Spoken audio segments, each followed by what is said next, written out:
नमस्कार, prime news देख रहे हैं आप। मैं हूं आपके साथ पूजा मोहन पांडे। तालिबान जो अफगानिस्तान में अपनी आवाम के आधे हिस्से के हक और हकूक से एहतराम तक नहीं रखता, जो खवातीनों को ना तालीम देना चाहता है ना उनके हिस्से का आसमान, वही अफगानिस्तान जहां हर दिन औसतन 3 औरतें अपनी जान दे रही हैं, जहां औरतों को नजरबंद करने की कोशिशें सबसे अव्वल हैं और इसके बावजूद उन्हीं औरतों से यौन शोषण ऐसा कि आदमजात की रूह कांप जाए। उसी अफगानिस्तान के विदेश मंत्री सरजमीन हिंदुस्तान के दौरे पर हैं। अमीर मुत्तका अपने दीदों में भारत की सरपरस्ती में अपने मुल्क की तरक्की के ख्वाब सजा कर आए। कुछ हद तक उन्हें इसमें कामयाबी भी मिल रही है, लेकिन बीते रोज अफगान दूतावास में हुई एक प्रेस कॉन्फ्रेंस ने अफगानिस्तान और हिंदुस्तान दोनों ही सरकारों की इतनी भद्द पिटी कि शायद उन्हें अपने फैसले पर पछतावा हो रहा होगा। जी हां, अफगानिस्तान के सीपे सलारों ने हिंदुस्तान की जमीन पर यह तय किया कि उनकी पीसी में महिलाओं के लिए नो एंट्री होगी, जिसके बावजूद पीसी में 20 पुरुष पत्रकार शामिल हुए। सवाल है, क्यों? कैसे हिंदुस्तान की जमीन पर अफगानिस्तान अपना तालिबानी एजेंडा चला रहा है? कैसे वो आधी आबादी को ऐसे अपमानित कर सकता है?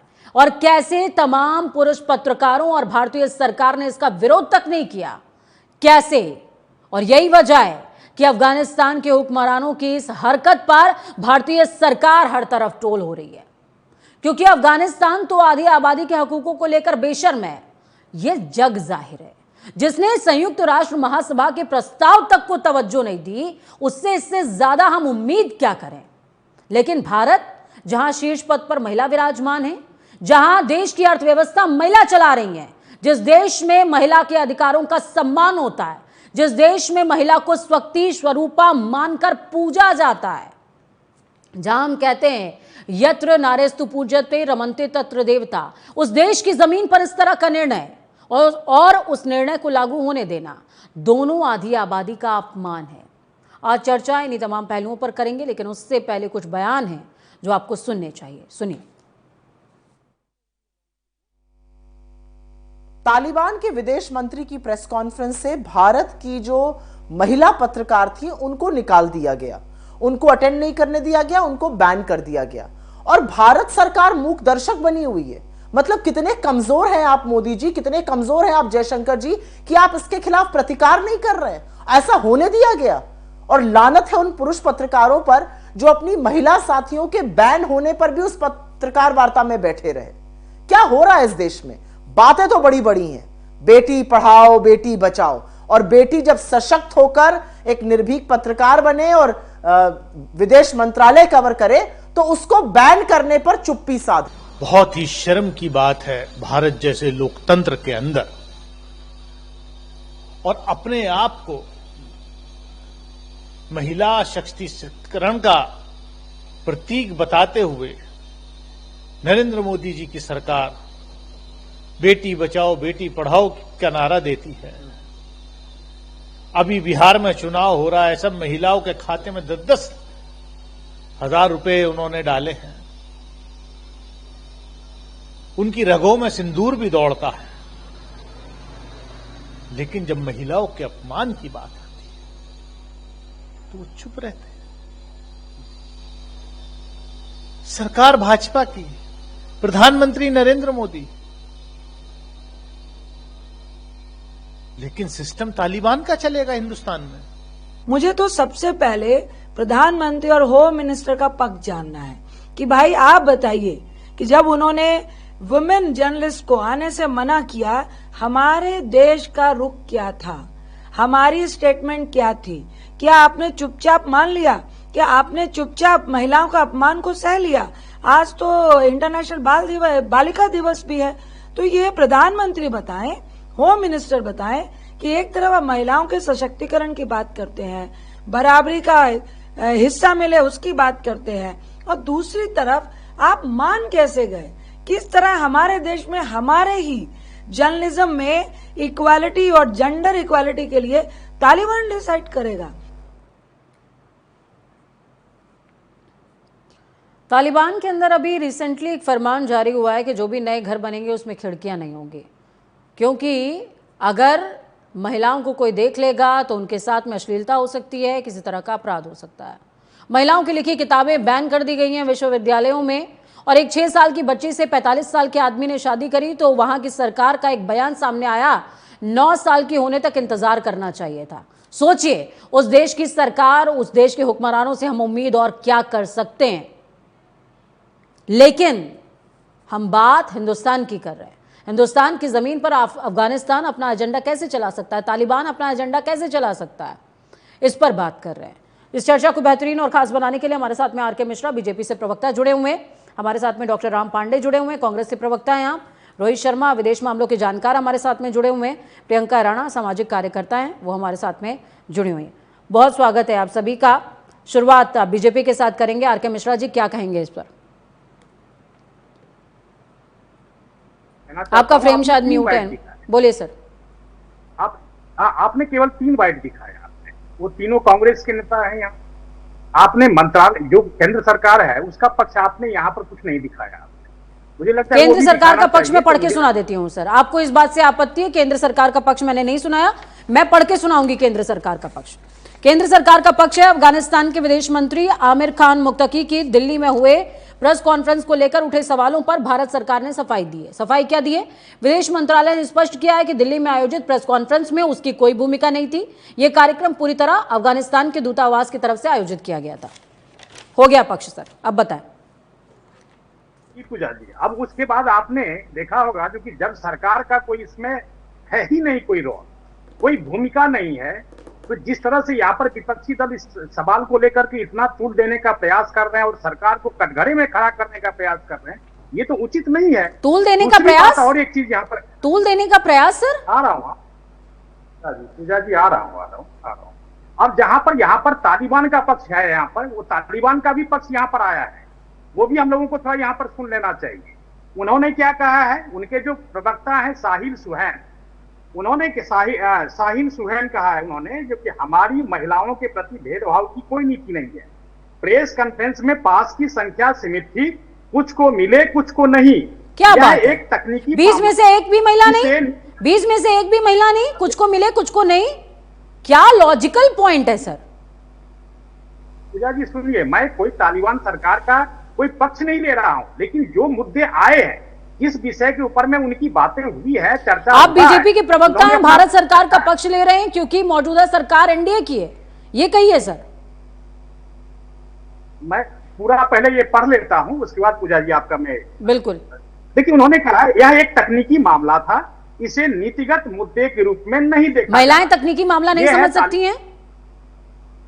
ये तालिबान क्यों वित्त मंत्री निर्मला सीतारमण को बना रखा है हमने? नहीं समझ सकती महिलाएं तकनीकी मामला? राष्ट्रपति क्यों हमने द्रौपदी मुर्मू जी को बना रखा है? नहीं समझ सकती महिलाएं तकनीकी मामला? क्यों भारत के अंदर महिलाएं विमान उड़ा रही हैं? नहीं समझ सकते हम सर, हम मूर्ख हैं। मैं यहां पर बैठकर आपसे कह रही हूं, मैं भारत देश की बेटी मूर्ख हूं सर, हम नहीं समझ सकते। क्यों हमें ये सारी पोस्ट दे रखी है सर? क्यों मुझे पत्रकार बना रखा है मेरे माँ बाप ने? और क्यों मैं आपसे सवाल पूछ रही हूं सर? क्योंकि मेरे अंदर टेक्निकल तो समझ है नहीं सर।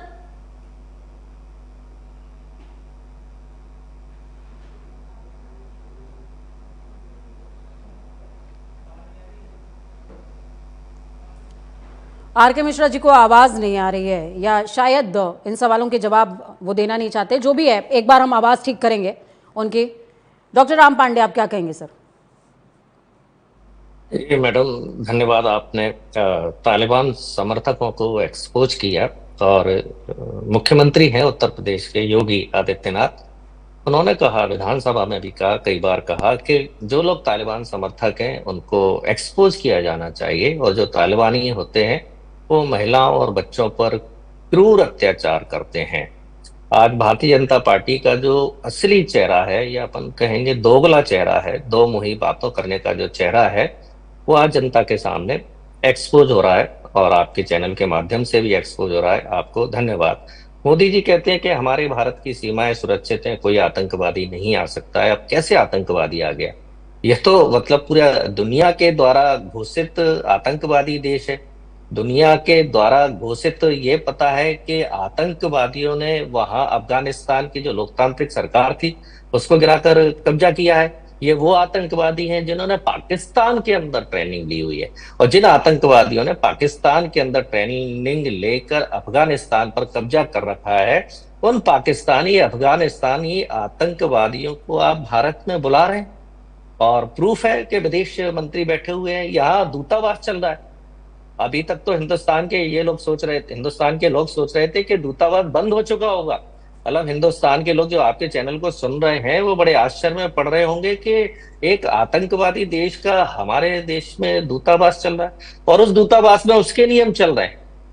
मतलब आज बीजेपी कह रही है कि हमें कुछ लेना देना नहीं है, कल को उनके दूतावास में आतंकवादी ट्रेनिंग ले रहे होंगे तो अब भी बीजेपी यही कहेगी कि ये दूतावास पर तो अफगान का कब्जा है, हमें कोई लेना देना नहीं है। और वहां पत्रकार वार्ता हो रही है जी, मोदी जी तो न महिलाओं की न पुरुषों की पत्रकार वार्ता लेते हैं, वो तो किसी की भी नहीं लेते हैं। लेकिन विदेश मंत्री और जो तालिबान के जो आतंकवादी विदेश मंत्री वहां साथ में बैठे थे, मतलब कैसे हिम्मत हो गई एक आतंकवादी के पास में बैठना भी विदेश मंत्री के लिए, और फिर वहां महिला पत्रकारों का प्रतिबंध, और पुरुष पत्रकार भी कैसे कि उन्होंने बायकॉट नहीं किया। और वो कह रहे हैं कि जो पास कम थे, अभी तक एक भी महिला पत्रकार सामने नहीं आई है जिसने कहा हो कि उनके पास इनविटेशन आया और वो वहां गई थी तो पास खत्म हो गए।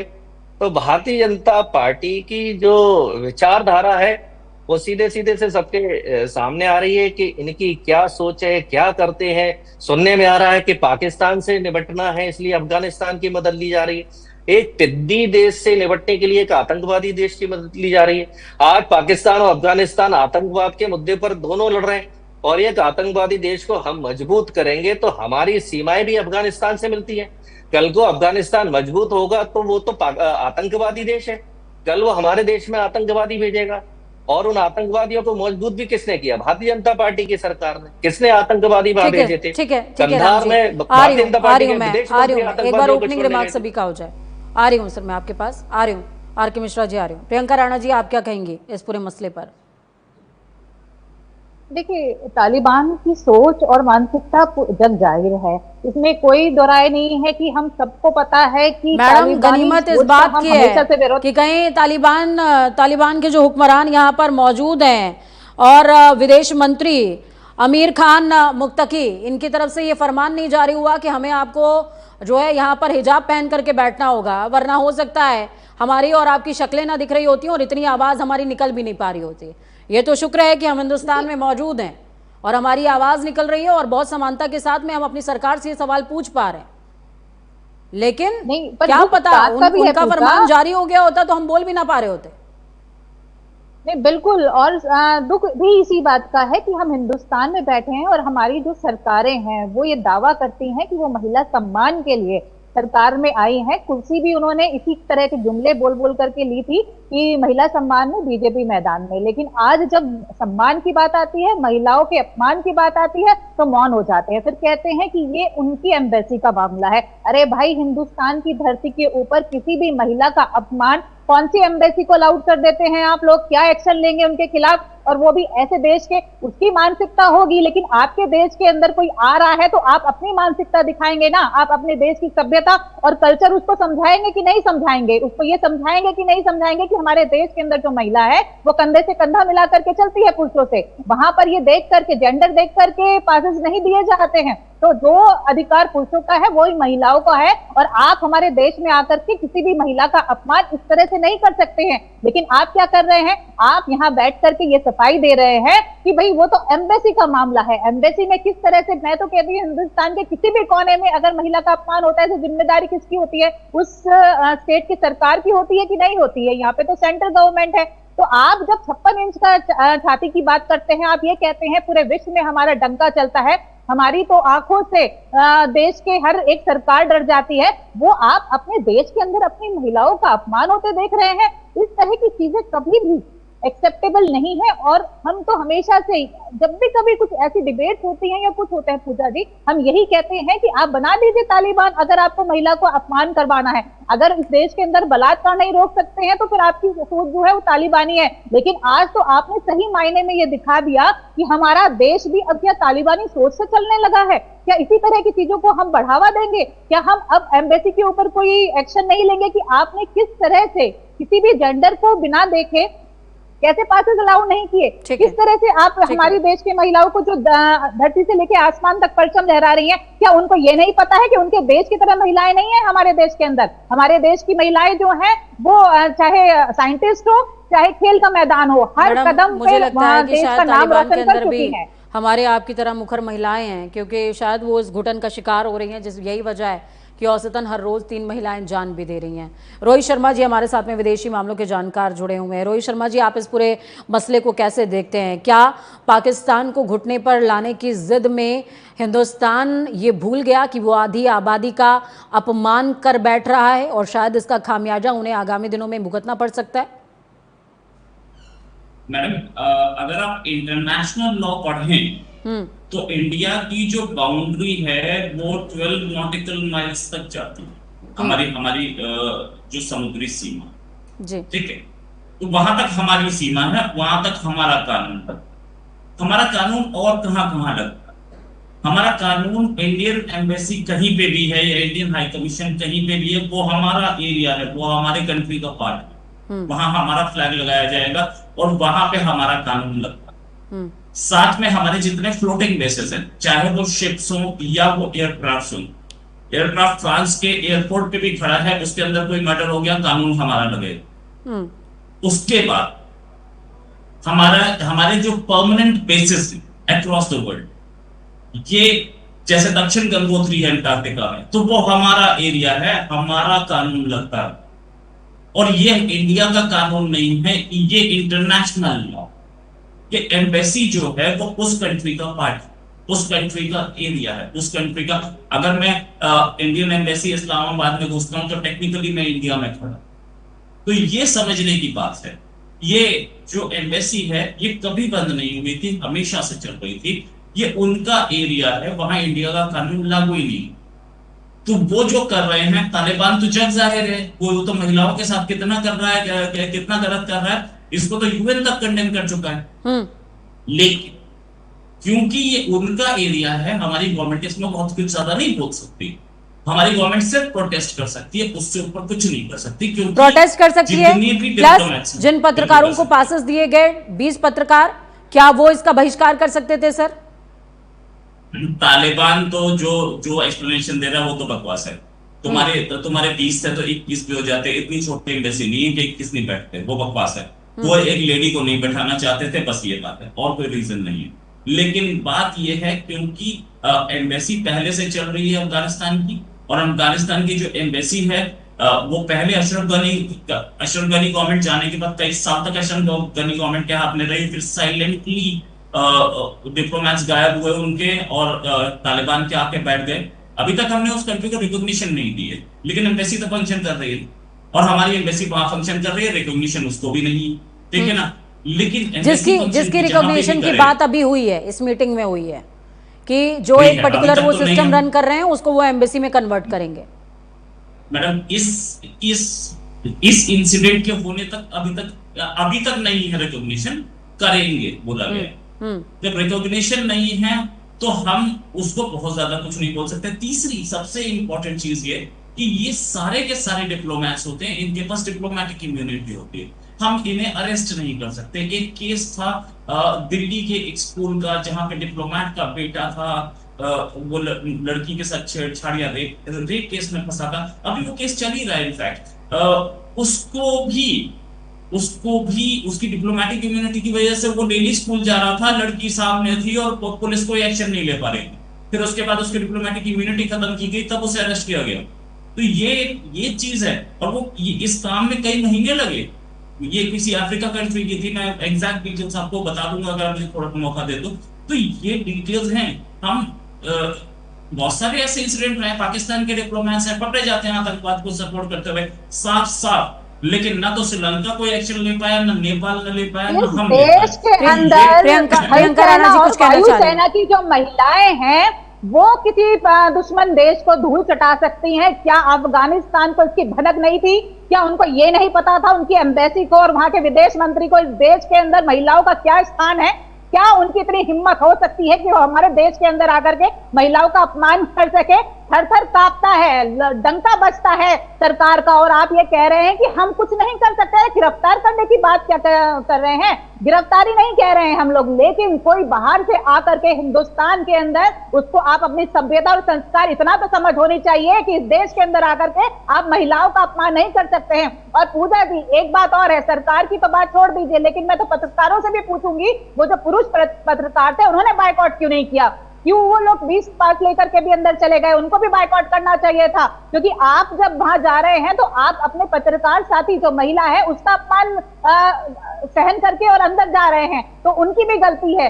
मैं तो यहाँ पर ये कहूंगी, और ये जो दे रहे हैं ना एक्सक्यूजेस की ये लॉ है वो लॉ है, अरे कोई भी लॉ है, आप हमारे इस धरती पर आ करके, ये पवित्र धरती वो धरती है, अभी नवरात्रे गए हैं जहां पर देवी का रूप माना जाता है महिलाओं को, और आप उसी धरती पर आकर के इस तरह की हरकत करेंगे, महिलाओं को बाहर कर देंगे अपनी उससे? ऐसे देश की आप ऐसी कर क्यों रहे हैं? मैं तो कहती हूँ ऐसे देश में तो बायकॉट कर देना चाहिए, आपको बिल्कुल न्यूज नहीं दिखानी चाहिए। बोले रोहित शर्मा जी। देखिए, एक बात हमारी एक मैं मेरा इसमें एक पॉइंट है रोहित शर्मा जी, मेरा इसमें एक पॉइंट है। आपने बोला भारत सरकार विरोध जताने के अतिरिक्त कुछ कर नहीं सकती। दूतावास के अंदर उनका क्षेत्र था, दूतावास के बाहर भारत सरकार विरोध जताने के अतिरिक्त कुछ नहीं कर सकती। मेरा प्रश्न ये है कि दूतावास के अंदर अगर उन्होंने पीसी कर ली, पहला क्वेश्चन कि जो भारतीय पुरुष पत्रकार थे उन्होंने विरोध क्यों नहीं किया, और दूसरा ये इंसिडेंट होने के बाद भारत और अफगानिस्तान में डील क्यों हो रही है, क्यों वो 7 दिनों का दौरा लगातार जारी है? हम कुछ तो स्टैंड लेते, हम कुछ तो स्टैंड लेते। सुन लीजिए मैडम, बात है ये, देखो इंटरनेशनल लॉ मैंने बताया है, मैं किसी का साथ नहीं, मैं गवर्नमेंट का स्टैंड बता रहा हूँ, और गवर्नमेंट क्या कर सकती है, मैं तो किसी पार्टी का नहीं। मैं सिर्फ एक चीज बोल रहा हूँ कि देवयानी कोपरागढ़े एपिसोड सबको याद है, बिल्कुल। देवयानी कोपरागढ़े के खिलाफ वारंट आया हुआ था, अरेस्ट करने की बात थी, लेकिन इंडिया ने डिप्लोमेटिक इम्यूनिटी दी हुई थी, वो अरेस्ट कर पाए अमेरिका, बाकी सब भूल जाइए। उसके बाद उनको हमने वापस बुला लिया, आज वो कंबोडिया में एम्बेसडर है हमारी। लेकिन ये बात समझने की है कि क्या देवयानी कोपरागढ़े को एक तो अरेस्ट ही नहीं कर पाए, दूसरी चीज ये कि क्या हमने उनसे डीलिंग बंद कर दी? क्या हमारे फॉरेन मिनिस्टर वहां जाकर के वो बंद नहीं कर रहे प्रेस कॉन्फ्रेंसेस? वो तो बोल सकते थे कि हमें अरेस्ट करना है और तुम्हारे साथ हम कोई डीलिंग नहीं करेंगे। मैडम, इंटरनेशनल लॉ है, ये ऐसे इमोशंस से नहीं चलता है, हम लोगों को बहुत कुछ देखना पड़ता है। नहीं कर सकते हैं हम लोग ऐसे देश को, जब इनको सबक सिखाना हो, जब इनको सभ्यता सिखानी हो, जब संस्कार सिखाने हो अपने देश के, जिस तो एक पर्टिकुलर मामले में यूएन डायरेक्टरी इन्वॉल्व, हम लोग अलग थलग नहीं कर सकते हैं? क्या हम इनकी पीसी नहीं रोक सकते हैं? सरकार आगे से आदेश दे कि ऐसे लोगों की ना पीसी में जाए, ना इनको कोई मतलब इतना सम्मान दिया जाए, अपने आप 2 मिनट में अकल आ जाएगी। लेकिन आपको कुछ करना ही नहीं है, आप इस तरह से अगर कमजोर बन करके और हाथ पे हाथ रख कर बैठ करके अपनी कमजोरी दिखाएंगे तो किस तरह से बात बनेगी? ठीक है, वक्त एक छोटे से ब्रेक का है। ब्रेक के उस पार लगातार चर्चा जारी है।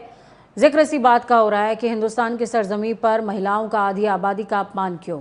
वो सरकार जो एजेंडा चलाती है बेटी पढ़ाओ और बेटी बचाओ भी, वो कैसे बेटियों को नज़रबंद करो और उनका यौन शोषण करो वाले देश के सामने झुक सकती है?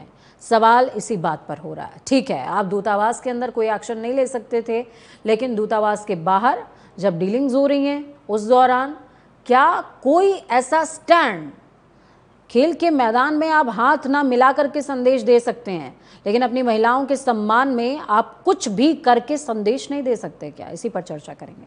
वक्त छोटे से ब्रेक का।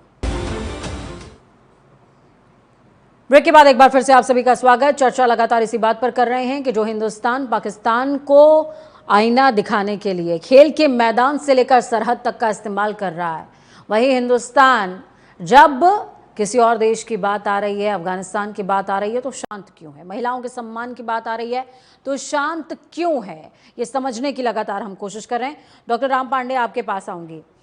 सर कोशिश देखिए, सरकारें आपकी भी रही हैं, आप भी शायद ये डिप्लोमेसी समझते होंगे, जो कि यहाँ पर रोहित शर्मा जी बैठे हुए हैं वो बता रहे हैं किस तरीके की डिप्लोमेसी होती है, इंटरनेशनल लॉ होता है। लेकिन मेरा सवाल बार बार सिर्फ यही है सर कि अगर हिंदुस्तान पाकिस्तान को सबक सिखाने के लिए खेल के मैदान तक का इस्तेमाल कर सकता है हाथ ना मिलाने के लिए, वो हिंदुस्तान अपनी बेटियों के सम्मान में शांत क्यों है? वो तो और ज्यादा गलत था। पहली बात तो पाकिस्तान के साथ खेलने नहीं चाहिए था। अमित शाह का बेटा जो जैसा है वो सर्वे सर्वा था, जैसा चाहता तो रोक सकता था। और एशिया कप तो छोड़िए, ओलंपिक तक का लोगों ने बॉयकॉट किया है, वर्ल्ड कप का बॉयकॉट किया है, और एशिया कप का भी कई टीम ने बॉयकॉट किया है। ऑस्ट्रेलिया, इंग्लैंड जैसी टीमों ने बॉयकॉट किया है। तो जो हम क्रिकेट जो मैच हमने खेला था वो पाकिस्तान के सामने हम झुक गए थे, और भारत की जनता ने उसे बहुत बुरा माना था। और ये हाथ नहीं मिलाना, तो ये तो बच्चों जैसा काम है कि आप 8 घंटे मैदान में एक दूसरे के साथ खेल रहे हैं, बॉलिंग कर रहे हैं, बैटिंग कर रहे हैं, और फिर हाथ ना मिलाना, ये एक ड्रामे जैसा था। अब हम बात आ जाते हैं तालिबान की तालिबान की विचारधारा के लोग हमारे देश में किस तरह से आ गए, जहां शरिया कानून चलता है, जहां महिलाओं के साथ यौन शोषण होता है, 6-7 साल की बच्ची के साथ शादी कर ली जाती है, 9 साल तक की जब हो जाती है वो, तो 9 साल में वो परमानेंट उनके साथ रह सकती है। इंसान 50 साल का हो सकता है। शिक्षा की परमिशन नहीं है, मुश्किल से लड़कियां वहां 5वीं क्लास तक जा पाती हैं, उसके बाद वहां शिक्षा पर प्रतिबंध है, बाहर बोलने पर प्रतिबंध है, खेल कूद पर प्रतिबंध है। आप बताइए, इंसान तो छोड़िए, जानवरों पर खेल कूद पर प्रतिबंध नहीं होता है, वहां देश की आधी आबादी पर खेलने कूदने पर प्रतिबंध होता है। और यहाँ फॉरेन एक्सपर्ट या बीजेपी के लोग समर्थन कर रहे हैं कि वो तो एम्बेसी का कानून है। मतलब एम्बेसी में, मतलब यदि राष्ट्रपति द्रौपदी मुर्मू जाना चाहे तो वहां नहीं जा सकती है, क्योंकि वहां अफगान का कानून चलेगा। देखिए, जिस तालिबान शब्द को, तालिबानी के को गाली माना जाता था, यदि कोई आरएसएस बीजेपी को तालिबानी बोल देता था तो उस पर एफआईआर हो जाती थी। आप बताइए, उस आतंकवादी, उस तालिबान के साथ काउंटर है आपका, साथ में बैठे हुए हैं। जी बोलिए, आपका काउंटर है। पूजा जी, राम पांडे जी अभी कह रहे थे, इससे पहले वाले वक्तव्य में कह रहे थे, जो कि वो कीर्ति सा देश है पाकिस्तान के लिए, पहले कह रहे थे। मैं कह रहा हूं इन्हीं के गृह मंत्री है ना, जो इन्होंने पोल पट्टी खोल दी थी, क्योंकि 26/11 जब हमला हो गया था उसके बाद सेना बिल्कुल तैयार बैठी हुई थी, और इनकी ये सरकार बिल्कुल पीछे हट गई। यही तो टिड्डी देश था ना, क्या पॉइंट है पाकिस्तान के आगे में। ठीक है, ठीक है, क्या लॉजिकल है क्या? टिड्डी देश, कहीं का रोड़ा भानुमति का कुनबा जोड़ा, क्या कर रहे हैं सर? सुनिए तो सही। अब इन्होंने कहा पाकिस्तान के बारे में कहा, इन्होंने कहा पाकिस्तान एक टिड्डी देश के लिए जो है, हम तालिबान से उसका समर्थन ले रहे हैं। तो मैं वही टिड्डी देश की बात कर रहा हूं, मैं जो इन्हीं के गृह मंत्री ने कहा था, क्योंकि हमारी सेना तैयार थी। और बिल्कुल उन्होंने कहा था, ये चीज कोई 2 साल पहले की बात तो है नहीं, ये तो 10-15 दिन पहले की बात है जब उन्होंने कही थी बात। दूसरी बात यह है, जो सामाजिक कार्यकर्ता होने के नाते प्रियंका जी का एक फर्ज बन जाता है, चाहे वो आप पश्चिम बंगाल के अंदर में कोई घटना घटे या कहीं पे भी घटना घटे, ये उसी तरह से प्रखरता से उस चीज का विरोध करें जहां पर महिलाओं के ऊपर में अत्याचार होता है। अब यहाँ पर ये कह रहे हैं जो कि नहीं, यहाँ पर महिला पत्रकार को वहां पर एंट्री नहीं दिया गया। मैं इतना कहना चाहता हूं, जहां पर इंटरनेशनल लॉ है वहां पर हमारा लॉ तो नहीं चलेगा, यहाँ पर राम पांडे जी का लॉ तो नहीं चलेगा, यहाँ पर पूजा जी का लॉ तो नहीं चलेगा। जो इंटरनेशनल कानून है उसके तहत जो हमने करना था वो हमने किया। ज्वाइंट कॉन्फ्रेंस तो हुई नहीं, ज्वाइंट प्रेस कॉन्फ्रेंस होता तो आपकी तरह एम्बेसी नहीं देखी जाएगी, आपकी तरह भाषण में कहते हैं कि आपने पश्चिम बंगाल के ऊपर में कितनी प्रखरता से आपने बात उठाई है। आप तो सामाजिक कार्य करता है, आपको कितने प्रखरता से आपने बात उठाई है। यही तो चीज मैं कहना चाहता हूं। यहाँ पर आप महिलाएं कर रही है, महिलाओं का सम्मान जितनी हमारी सरकार में हुई है उतनी कहीं पे भी नहीं हुई है, किसी भी सरकार में नहीं हुई। मैं दावा कर रहे हैं, यहाँ पर भी आप मैं दावे के साथ पश्चिम बंगाल को लेकर के आप दावे के साथ कह सकता हूं, और यहाँ पर भी आप बंगाल में ममता बनर्जी की सरकार है। महिला का अपमान किसी भी देश के अंदर होना नहीं सहाया जाएगा, एम्बेसी में होना नहीं सहाया जाएगा कि देश के अंदर भी अगर हमारे देश की महिला चली जाएगी तो अपमान होगा, तो उसका विरोध होगा। मैं एक सवाल पूछना चाह रही हूँ, मैं सवाल पूछना चाह रही हूँ। आर.के. मिश्रा जी, मेरा एक प्रश्न है सर। मान लीजिए विदेश मंत्री एस जयशंकर ना होती, निर्मला सीतारमण होती, तो क्या ये डील ना हो रही होती? नहीं, मैं तो क्योंकि कह रहा हूं हमारी अफगान दूतावास सरकार के अंदर तो उनका कानून चल रहा है सर। एस जयशंकर इंटरनेशनल- अगर पुरुष ना होते, वो निर्मला सीतारमण होती, तो क्या ये डील ना हो रही होती? क्या अफगानिस्तान के विदेश मंत्री यहां ना होते? क्या तब भी हमारा यही जवाब होता कि इंटरनेशनल लॉ है, इसलिए हमने विदेश मंत्री की जगह पे गृह मंत्री भेज दिया है? तब भी हम यही देखिए, बात मैं कर रहे यहाँ थे। पर और इतना पूजा जी, पूजा जी एक मैं चीज इतना और यहाँ पर जोड़ना कह चाहूंगी। सकता हूँ। देखिए, कैसे हमारे एक बार उनका पक्ष सुन कैसे लेते होंगे, हैं। प्लेन में प्रियंका बैठ जी, कर प्रियंका के जी, आए हैं? थोड़ा सा धैर्य रखिए, एक बार पक्ष सुन लेते हैं, बोलिए। बस उसका भी साथ में जवाब दे देंगे ना ये लोग, ये उसी का साथ में जवाब दे देंगे। इस देश के अंदर आए कैसे? प्लेन में बैठकर आए होंगे, एयर होस्टेस भी देखी होंगी, एयरपोर्ट के अंदर वहां पर जो महिला स्टाफ है उससे भी उनका सामना हुआ होगा। हमारे देश में तो कदम कदम पर महिलाएं मिली होंगी, आप एक चीज बताइए, के अंदर आगे एक चीज बताइए, वहां नहीं, सरकार की गलती वहां आपको महिलाओं को नजर कहाँ आ रही गिरफ्तार है? नहीं, एम्बेसी में बैठकर आपको गिरफ्तार करते सरकार हैं। की गलती कहाँ नजर आ रही है? मुझे एक चीज बताइए ना आप। मैं कह रहा हूँ प्रियंका जी, आपको सरकार की कहाँ पे गलती नजर आ रही है? जब तालिबान ने भी अपना स्पष्ट कह दिया, वक्तव्य अपने दे करके कह दिया, वो तो और जवाब सरकार देंगे ने कि भी नहीं अपना देंगे ऐसे पक्ष रख लोगों को? दिया। ऐसे कहीं लोगों को पर अपने आप देश की इंटरनेशनल संस्कृति समझाएंगे कि नहीं समझाएंगे? कोई भी विदेश से आकर के मानेंगे हमारे या देश की नहीं धरती पर मानेंगे? महिलाओं को अपमान करके चले जाएगा, आप हाथ पे हाथ रख करके बैठे जाएंगे। आज वो अपनी लाल आके नहीं दिखाएंगे, आज आप लोग अपना डंका नहीं बजाएंगे, क्या उनको ये नहीं समझाएंगे कि हमारे देश के अंदर आकर के आप महिलाओं का तिरस्कार नहीं कर सकते हैं? राम पांडे जी, राम पांडे जी, आपका काउंटर है। राम पांडे जी, आपका काउंटर है, बोलिए। आप तो वहां पर नहीं बिल्कुल बोलती हैं, वही तो चीज बोलना है। क्योंकि सरकार किसी का भी हो, महिलाओं, माता बहनों के ऊपर में अगर कोई अत्याचार होता है तो उसके ऊपर में आपको बोलना ही चाहिए। ठीक है, बोले राम पांडे जी।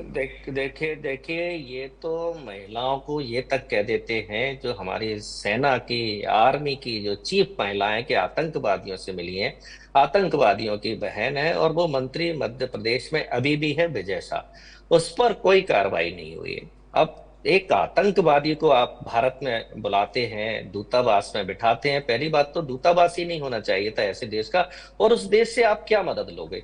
क्योंकि जब भी हम पढ़ते हैं तो ये पकड़ मिलता है दूतावास तो, लेकिन देखिए आपकी सरकारों के समय से चल रहा है ना राम पांडे जी, ये कोई नया तो नहीं है दूतावास। दूतावास का प्रश्न ही नहीं है यहाँ पर। यहाँ पर रोहित शर्मा जी बैठे हुए हैं, उन्होंने भी कहा कि दूतावास हमेशा से रनिंग सिचुएशन में है, कभी साइलेंटली था, कभी वोकल था, लेकिन रनिंग सिचुएशन में हमेशा से रहा है। ये बात वो स्टैम्प बोल रहे हैं, आपकी सरकारों में भी रहा है, पहले की सरकारों में भी रहा है, पहले एनडीए की सरकार रही है उसमें भी रहा है, हर सिचुएशन में रहा है अफगानिस्तान का दूतावास। प्रश्न ये है, मेरा सिंपल सा प्रश्न ये है, दूतावास के अंदर जब महिलाओं की एंट्री पर बैन लगाया गया, पुरुष पत्रकारों ने वहां पर विरोध क्यों नहीं किया? और दूसरा, भारत सरकार ने कोई स्टैंड बाहर आकर के क्यों नहीं लिया? सिंपल सा मेरा क्वेश्चन ये। और मेरा क्वेश्चन ये भी है कि विदेश मंत्री एस जयशंकर की जगह पे अगर निर्मला सीतारमण होती तो क्या ये डील हो रही होती क्या?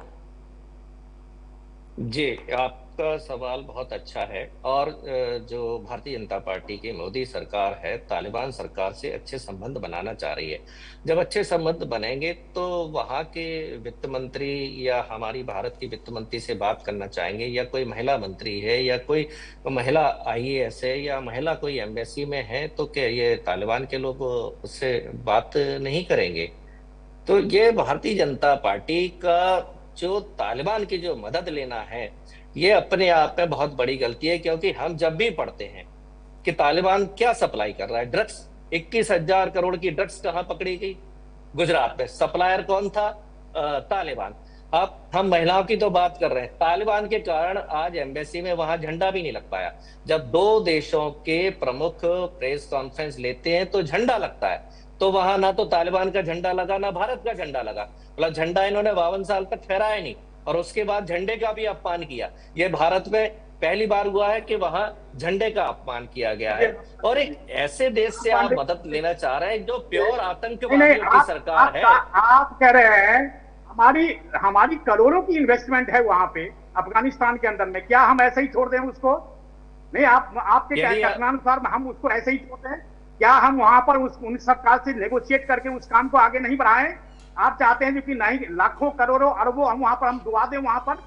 एक तो पहली बात। दूसरी बात, आप जो कह रहे हैं, यासीन मलिक को आपने शांति दूत बना करके भेजा था आपने, आपको थोड़ा सा भी शर्म नहीं आता? आप लोगों को थोड़ा सा भी आप तालिबान के लिए तो आप कह रहे हैं, मैं तालिबान सरकार का यहाँ पे प्रवक्ता नहीं बैठा हुआ हूँ, लेकिन मैं आपको आईना दिखाना चाहता हूँ। क्या यासीन मलिक शांतिदूत था जो आज आजीवन कारावास की सजा भुगत रहा है? आप लोगों की सोच यही पर जग जाहिर होती है, क्योंकि आप कहते कुछ है, करते कुछ है, अब करके कुछ गए हैं। 2014 से पहले बिल्कुल आपने यहाँ पर रोहित जी की बात सुनी आपने, ये तो रनिंग, जो आप दूतावास की बात कर रहे हैं, ये तो रनिंग दूतावास था। यहाँ पर पूजा जी ने कहा दूतावास का विषय नहीं है। निश्चित तौर पर मुझे लगता है सरकार ने भी अपना पक्ष रखा है, जो इंटरनेशनल लॉ है उसके अकॉर्डिंग हमने काम किया है, और जहां पर उनकी सफाई की बात है उन्होंने भी कहा है कि मुझे एक बात की जानकारी दीजिए सर, दूतावास के अंदर किसी देश के अंदर जब कुछ हो रहा होता है तो वो भले ही उनका अधिकार क्षेत्र हो, लेकिन एक कॉपी या यूं कि जो कार्यक्रम वहां पर हो रहे होते हैं उसकी जानकारी मौजूदा देश के सरकार को जरूर दी जाती है।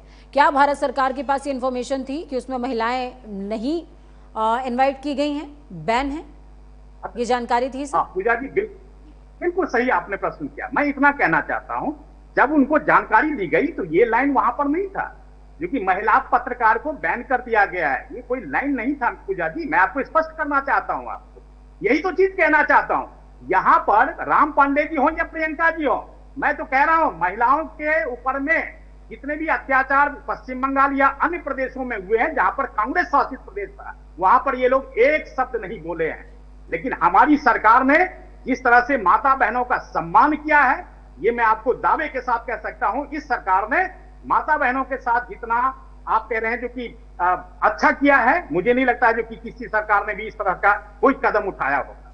मुझे एक बात बताइए और आर.के. मिश्रा जी, मान लीजिए कि पत्रकार जो है वो आपकी बेटी होती उस जगह पर जिनको इनवाइट नहीं किया गया या उनका पास कैंसिल कर दिया गया, या भारतीय जनता पार्टी के किसी भी राजनेता की बेटी पत्रकार वहां पर होती जिनका पास कैंसिल कर गया होता, तो भी क्या हम ये बोल रहे होते बहुत सहजता के साथ कि इंटरनेशनल लॉ वहां पर लागू होता है और भारत की बेटी का अपमान इतना पढ़ने के बाद, जर्नलिस्ट बनने के बाद वो मुखरता से एक सवाल नहीं पूछ सकती? क्योंकि अफगानिस्तानियों को इस बात का डर था, उन तालिबानियों को, कि ये आएंगी और सवाल महिलाओं की सुरक्षा, महिलाओं के सम्मान और महिलाओं के अधिकार के बारे में पूछेंगी, फिर मैं क्या जवाब दूंगा? ये डर था उनके मन में सर। वो डरते हैं भारत की शक्ति से, महिला शक्ति से।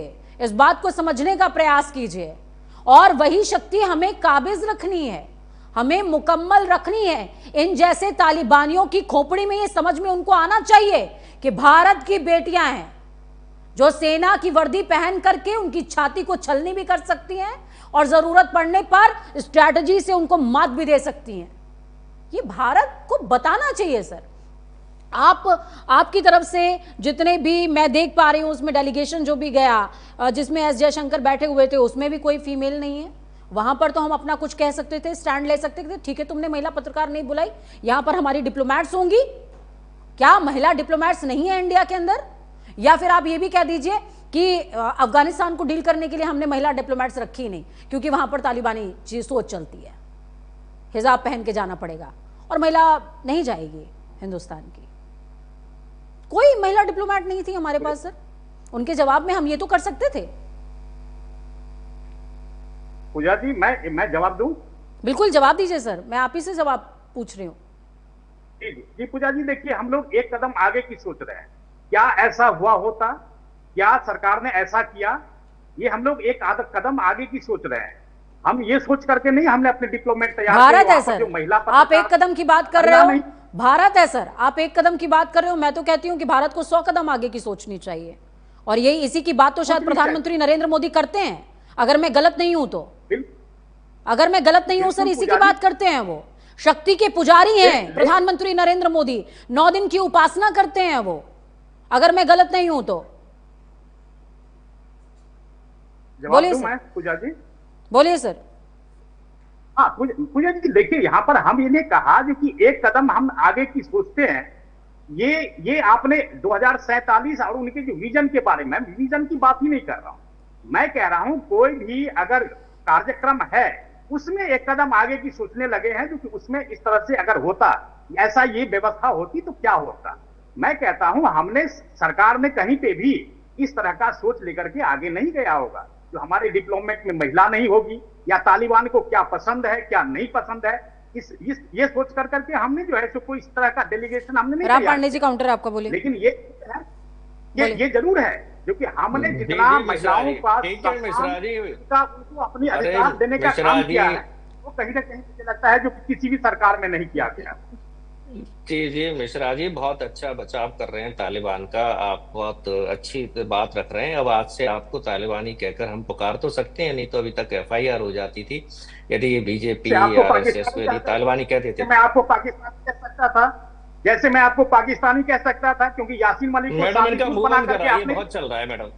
मैडम प्लीज मूव ऑन कराइए, भाषा का थोड़ा सा आप दोनों ही ध्यान रखिए। मैडम ये इतना कुछ चलेगा तो अब भाषा आपको ऐसी पता आएगी। चल गया है कि मानसिकता क्या है तालिबान की। ये मानसिक ठीक है, रोगी को एक बार रोहित शर्मा जी से वर्डित होंगी मैं, एक बार रोहित शर्मा जी से। तब तक आप दोनों ही अपना दिमाग ठंडा कर लीजिए, तब तक आप दोनों ही अपना दिमाग थोड़ा सा ठंडा कर लीजिए, ताकि चर्चा थोड़ी सी पॉइंट बेस्ड हो। मुझे चीख चिल्लाहट सर पसंद नहीं है, मुझे लगता है कि पॉइंट बेस्ड चर्चा होनी चाहिए और लॉजिकल होनी चाहिए। रोहित शर्मा जी, मैं आपके पास आऊंगी।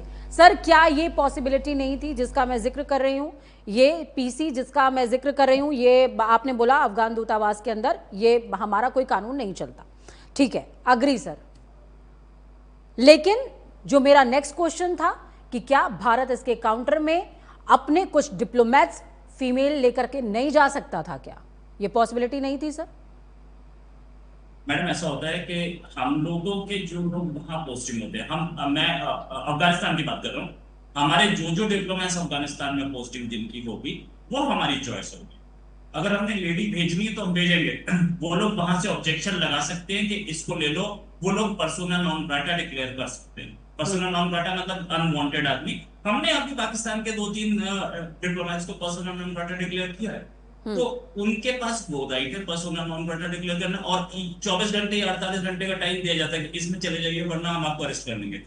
वो हो सकता है, लेकिन अगर ये प्रेस कॉन्फ्रेंस बाहर हुई होती ताज होटल में तो हमारा पूरा राइट था, हम एक्शन ले सकते। ठीक है। दूसरी चीज, हम विदेश मंत्री के खिलाफ एक्शन नहीं लेते, लेकिन हम इनके एम्बेसी के इवेंट्स पे एक्शन ले लेते, उनके खिलाफ FIR तो हो ही जाती कम से कम। दूसरी चीज, अगर आपने एक सिनेरियो बहुत अच्छा बताया कि अगर विदेश मंत्री कोई लेडी हो तो ये विदेश मंत्री कोई लेडी होगी तो अफगानिस्तान को पहले से पता होगा। इंडियन साइड से ऐसे ही थोड़ी मुतक्की आ गए कि एक दिन सुबह सुबह प्लान किया कि हाँ चलो चलते हैं इंडिया। नो, पहले बातचीत हुई होगी कि इस दिन से इस दिन तक हमारे VIPs हमारे डिग्निटरीज फ्री हैं, आप इस दिन से इस दिन तक आ जाइए। उन्होंने भी देखा होगा, दोनों एक्सटर्नल अफेयर्स मिनिस्ट्रीज में बातचीत हुई होगी, बातचीत के बाद आइटिनरी शेयर होती है, तो उस समय देखा जाता, वो वहां से ऑब्जेक्शन कर देते कि लेडी है तुम्हारी विदेश मंत्री, हम तुमसे बात नहीं कर सकते, तो यहाँ से बोलते ठीक है थैंक यू बाय। तो ये बहुत सारे। और एक और मेरा क्वेश्चन था रोहित शर्मा जी, एक और मेरा क्वेश्चन था, PC शुक्रवार को ही कुछ डीलिंग्स आज भी हुई हैं शनिवार के दिन, और आगामी दिनों के अंदर भी कुछ डीलिंग्स होती रहेंगी। आज टेबल पर एक भी महिला नजर नहीं आई विदेश मंत्री S जयशंकर के साथ में। वो डेलीगेट्स जो थे, वो जो डिप्लोमेट्स वहां पर बैठे हुए थे, जो डेलीगेशन पूरा था, उसमें इधर से भी पुरुष थे इधर से भी पुरुष थे। भारत सरकार इसके जवाब में कुछ महिला अधिकारियों को तो बैठा सकती थी सर। देखिए, अगर एक मीटिंग हो रही है तो उसमें कौन कौन बैठेंगे वो पहले से डेजिग्नेटेड होता है। ठीक है। अब हमारे सेक्रेटरी साउथ ईस्ट बैठे होंगे, साथ में ज्वाइंट सेक्रेटरी अफगानिस्तान और साउथ ईस्ट रीजन के बैठे होंगे, तो ये पहले से ही अगर किसी मेल के हाथ में है रैंक तो हम नहीं बिठाते, लेकिन अगर किसी फीमेल के पास है तो वो बैठेंगी, और अफगानिस्तान ऑब्जेक्शन करे तो बोर्ड के चला जाए, हमें प्रॉब्लम नहीं है। लेकिन हम लोगों के पास अगर ज्वाइंट सेक्रेटरी साउथ ईस्ट को लेट, पहले हमारे साउथ एशिया की सेक्रेटरी हुआ करती थी वीना सीक्री, उनसे तो तालिबान बात कर ही रहा था ना, या द्रौपदी मुर्मू जी हैं, उनसे बात करने क्यों नहीं गया मीटिंग के लिए? ज्यादा मीटिंग के लिए फॉरेन मिनिस्टर आए थे, प्राइम मिनिस्टर से भी मीटिंग हो सकती है इनकी, फॉरेन मिनिस्टर हमारे नेशनल सिक्योरिटी एडवाइजर से मीटिंग हुई है, तो प्रेसिडेंट से मिलने के लिए इन्होंने नहीं दिया ना, ऑप्शन बंद कर दिया, नहीं हम एक लेडी से नहीं मिलेंगे। तो ये सारी चीजें हुई हैं, या मे भी जो भी इन्होंने नहीं बोला, या मतलब द्रौपदी मुर्मू जी से वो नहीं मिल रहे हैं, तो हम अपना प्रेसिडेंट नहीं चेंज कर सकते। अगर वो बोलेंगे तो उन्हें मिलना उन्हीं से पड़ेगा, हमारे कंट्री में वो कुछ नहीं बोल सकते। आपका कानून है, आप देखिए। ठीक है, ये होता है। कंक्लूड करेंगे प्रियंका राणा जी, कंक्लूड कीजिए प्लीज। जी पूजा जी, मेरा तो बस इतना कहना है, जहां चाहा वहां रहा। अगर आप विजन की बात करते हैं, आप नारी सम्मान की बात करते हैं, और आप ये कहते हैं कि हमारी लाल आंख देख करके विश्व युद्ध डर जाता है, दुनिया थर-थर कांपती है, आप विश्व युद्ध रुकवाने की ताकत रखते हैं, तो कम से कम अपने देश के अंदर महिला सम्मान और उसके अधिकारों की जो चीजें हैं वो दूसरे को बताने की भी हिम्मत रखनी चाहिए। उसको ये सबक सिखाना जरूरी है, उसकी मानसिकता और सोच को बदलना जरूरी है कि अगर आप किसी भी देश की धरती पर जाते हैं, वहां की महिलाओं का सम्मान कैसे किया जाता है, आगे से वो ध्यान रखे। आज से पहले क्या इस तरह की चीजें, अपमानजनक चीजें हुई हैं इस देश के अंदर? कभी नहीं हुई, किसी एम्बेसी के अंदर नहीं हुई। ना उस तालिबान की इतनी हिम्मत होगी किसी विदेश धरती पर जाकर के इस तरह की चीजें करे। लेकिन अगर भारत में किया है तो किस वजह से किया है, किस इंटेंशन से किया है, और उसको निष्ठा नाबूद करने का काम हमारे देश की सरकारों का है, और उनको ये सबक सिखाना, और वो वापस तब जाएं जब उनको सबक सिखा दिया जाए। आगे से कोई भी डेलीगेशन बैठे, वहां पर महिला राम पांडे जी कंक्लूड करेंगे। जिससे उसको सबक मिले। जो मूल रूप से हम बात करें, सैद्धांतिक रूप से, व्यवहारिक रूप से कहें तो भारतीय जनता पार्टी महिला विरोधी है। क्योंकि हमारे संविधान ने वोट डालने का अधिकार महिलाओं को दिया, तो भारतीय जनता पार्टी वोट की राजनीति के कारण जो भी महिलाओं को सम्मान देती है, जितना भी देती है, वो केवल वोट की राजनीति है। वोट की राजनीति खत्म हो जाएगी, भारतीय जनता पार्टी अपने देश में भी जैसे वहां शरिया कानून लागू है अफगानिस्तान में, वैसे ही हिंदुस्तान में लागू कर देगी। और भारतीय जनता पार्टी कहती भी है कि मनुस्मृति पर देश चलना चाहिए। संविधान का विरोध किया था, क्योंकि संविधान में जब कई देशों में महिलाओं को वोट डालने का अधिकार नहीं था, तब कांग्रेस की सरकार ने, भारत सरकार ने, अम्बेडकर जी ने महिलाओं को वोट डालने का अधिकार भारत में दिया था। आप देखिए भारतीय जनता पार्टी का आरएसएस कितना बड़ा संगठन है, उसमें महिलाएं नहीं है। नाम के लिए उसमें कोई विंग बना दी है, लेकिन उसमें भी महिलाएं नहीं जाती हैं। जबरदस्ती उनको कभी कभार दिखाने के लिए बुलाया जाता है। आरएसएस का प्रमुख आज तक कोई महिला नहीं बना है, आरएसएस का प्रचारक कोई महिला नहीं है। ये कितनी बड़ी बात है कि इनके सैकड़ों हजारों प्रचारक होते हैं, लेकिन उसमें महिलाएं नहीं है। तो आरएसएस, भारतीय जनता पार्टी की जो सोच है वो महिला विरोधी है। मिश्रा जी कंक्लूड करेंगे, और उसके आप कंक्लूड करें उससे पहले एक लाइन है सर, आर.के. मिश्रा जी, एक लाइन है हमारे देश की बेटियों के लिए कि हमें यहाँ तक आने में बहुत जमाने लगे हैं कि दर्जी अब सलवारों में भी जेबें बनाने लगे हैं। सर अब आप कंक्लूड करें सर।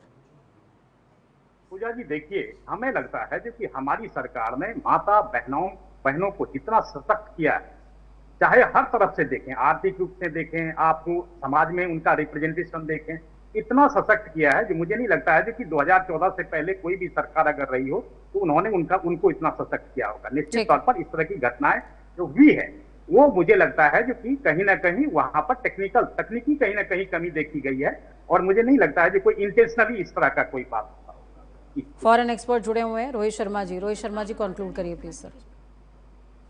बात ये है कि हमें ये देखना पड़ेगा कि ये एक इंसिडेंट है और ये निंदनीय है, इसको कंडेम किया जाना चाहिए, लेकिन देखना ये जरूरी है कि क्या हम एक इंसिडेंट के लिए अफगानिस्तान से रिश्ते खराब कर सकते हैं? और अफगानिस्तान एक बड़ा इंपॉर्टेंट पार्टनर है। अमेरिका वहां पर इन्वेस्टमेंट कर रहा है, तो हम अमेरिका से हम अफगानिस्तान से हम क्यों दुश्मनी लें? अमेरिका वहां पर अब बरगाम एयरबेस मांग रहा है, बहुत इंपॉर्टेंट एरिया बन गया वो, इसलिए पर आप कौन सा रिश्ता बनाने चाहते हैं और उस देश के साथ वो रिश्ता कितना फल फूलेगा ये भी बता दीजिए। ऐसे लोग कितने वफादार होते हैं ये भी आप समझ लीजिएगा। बहुत बहुत शुक्रिया आप सभी का इस चर्चा को बेहतरीन और खास बनाने के लिए, अपने विचारों से सजाने के लिए। दो तथ्य हैं। पहला, आप सरजमीन हिंदुस्तान के अंदर हैं, वो देश जहां पर बेटियों को पैदा होते ही कहा जाता है कि शक्ति आ गई, लक्ष्मी आ गई। और एक वो देश है जहां पर 9 साल की बच्ची से 45 साल का आदमी शादी कर रहा है, रह रहा है उसके साथ, जहां पर हर दिन 3 औरतें जान दे रही हैं, घुट रही हैं। हम वहाँ पर एक सशक्त मैसेज ना दें तो कम से कम उस देश को ये तो बताएं कि हमारे देश में महिला का स्थान क्या है। मेरा सवाल सीधे तौर पर यही है। मुझे गर्व है इस बात पर कि मैं भारत में पैदा हुई हूँ, लेकिन आज इस मसले पर गर्व कैसे किया जाए? उसी देश के अंदर मैं भी एक पत्रकार हूँ, मुखरता से तालिबान के खिलाफ बोल रही हूँ, लेकिन शायद अगर मैं विदेश नीति कवर कर रही होती तो मुझे शर्म का एहसास आज होता कि मुझे उस पीसीए में एंट्री नहीं मिली। क्यों? क्योंकि शायद हमारे देश में कुछ कानूनों को लेकर सहमति नहीं बनाई गई। शायद इसलिए मुझे असहमति होती क्योंकि हमारे देश की सरकार ने उसके जवाब में कुछ डेलीगेट्स महिला ने ही निर्धारित करी। शायद इसलिए असहमति होती क्योंकि राष्ट्रपति द्रौपदी मुर्मू का कंडम, जैसे कि बता रहे हैं यहाँ पर आर.के. मिश्रा जी और रोहित शर्मा जी, कि उनसे ना मिलना गवारा किया। कैसे आप हमारे देश में आकर हमारी फर्स्ट लेडी का अपमान कर सकते हैं? ये तो और भी घनघोर अपराध है। आप हमारी आधी आबादी का अपमान कर सकते हैं सिर्फ इसलिए क्योंकि वो राष्ट्रपति महिला है, इसलिए तुम्हें मिलना गवारा नहीं है, चले जाओ हमारे देश से, हमें ज़रूरत नहीं है तुम्हारी। ये मैसेज जाना चाहिए था और ज़रूरी है जाना चाहिए था। अफगानिस्तान जैसा देश जो यूएन के प्रस्ताव को नाफरमानी उसकी कर रहा है, ठुकरा रहा है, उसे कम से कम भारत से तो एक सशक्त संदेश मिलना चाहिए था और पता होना चाहिए था कि यहाँ तुम्हारा गलीज कानून किसी भी कीमत पर चलेगा नहीं।